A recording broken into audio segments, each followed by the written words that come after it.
télé n'est pas un média inventé par des journalistes. Moi, je suis journaliste, mais a été pensé par d'autres fondateurs qui sont deux caméramans, qui sont devenus réalisateurs, un monteur également, des preneurs de son, et donc des gens de la production également, donc des gens qui sont des fabricants de télévision.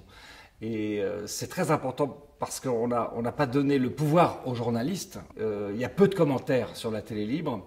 Et on va laisser les gens s'exprimer, on va laisser l'ambiance vivre, on va laisser les images parler. C'est-à-dire qu'on a confiance dans les gens qu'on filme, dans la réalité qu'on filme, et on laisse aux gens qui nous regardent le soin de se faire un jugement.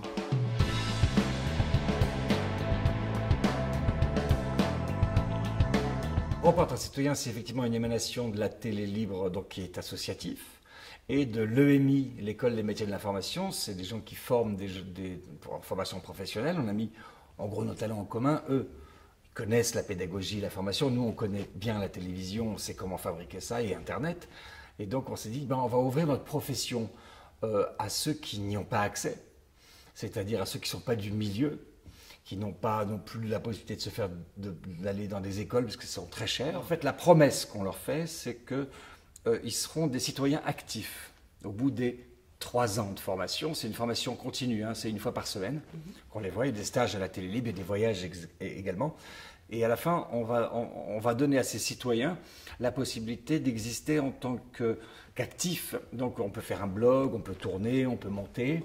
Je pense que dans notre métier de journaliste, il faut aussi des mauvais élèves qui ont de la curiosité, qui savent regarder les gens dans les yeux et qui ont envie de raconter les histoires. Donc on ouvre cette profession à toutes sortes de gens, donc au niveau origine sociale, mais aussi au niveau façon d'apprendre, façon de s'intégrer dans la société, de poser des questions. Je dis, ce que j'essaie de former, c'est des journalistes et des caméramans et des monteurs qui revendiquent une éthique, qui connaissent bien la technique, mais qui revendiquent une éthique et une façon de regarder le monde et de montrer le monde. Je forme des gens libres. Voilà ce que j'essaie de faire.